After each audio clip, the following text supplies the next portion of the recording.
আজি হৈছে 19 তাৰিখ আজি আপোনাক মই ম'ম' বনাই দেখুৱাম বলক আৰু এই আপোনাকে দেখিবলৈ পাইছে কবিখিনি সৰু সৰুকৈ কাটি ল'ব লাগিব আৰু গাজৰখিনিও একেই সৰু সৰুকৈ কাটি ল'ব লাগিব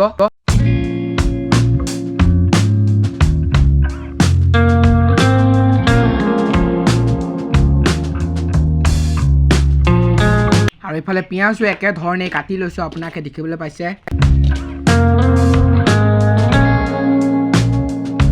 আৰু ইফালে আমি জলকীয়াও কাটি লৈছোঁ আৰু এয়া আমি নহৰু আদাও থেতেলিয়াই লৈছোঁ আপোনাকে দেখিবলৈ পাইছে আৰু এয়া আপোনাকে দেখিবলৈ পাইছে কবি পিঁয়াজ গাজৰ জলকীয়া আদা নহৰু কাটি হৈ গ'ল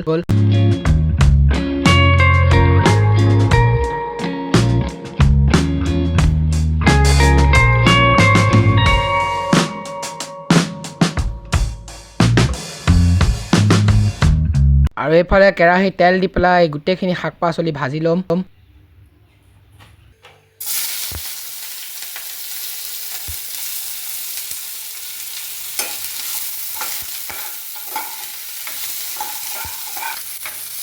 দি দে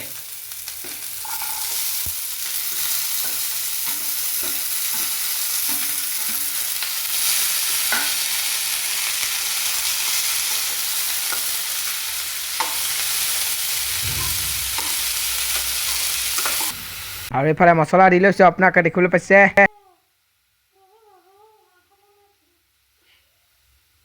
নিমখ দিলি দি দে আকৌ কালে নৰয়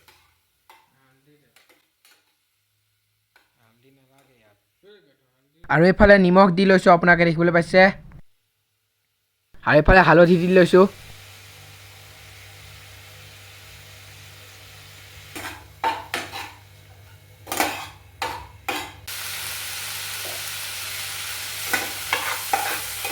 আৰু এইফালে আমাৰ ভাজি ৰেডি হৈ গ'ল এইফালে ময়দাত আমি নিমখ তেল পানী দি পেলাই সৰু সৰু গোল বনাই পেলাই এতিয়া বেলি আছোঁ তাৰপিছত ইয়াত আমি ভাজি সোমোৱাই ম'মৰ শ্বেপ দি দিম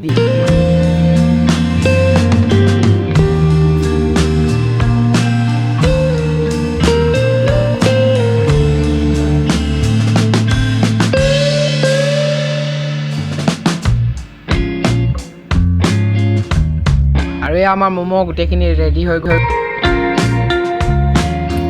আৰু এইফালে আপোনালোকে দেখিবলৈ পাইছে আমি ফুটা ফুটা চৰিয়া এটাত তেল দি পেলাই সানি ল'ম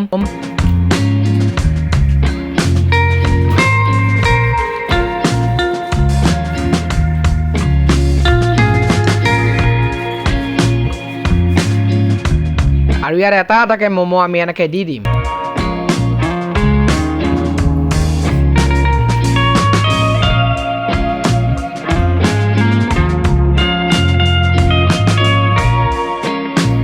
আৰু এইফালে আমি চৰিয়া এটাত পানী উতলিবলৈ দি পেলাই তাৰ ওপৰতে ফুটা ফুটা চৰিয়াটো দি দিছোঁ ম'ম'খিনি ষ্টিম হ'বৰ বাবে আৰু এয়া আপোনালোকে ফাইনেল ৰিজাল্ট দেখিবলৈ পাইছে আমাৰ ম'ম' তৈয়াৰ হৈ গ'ল আজিলৈ বাই বাই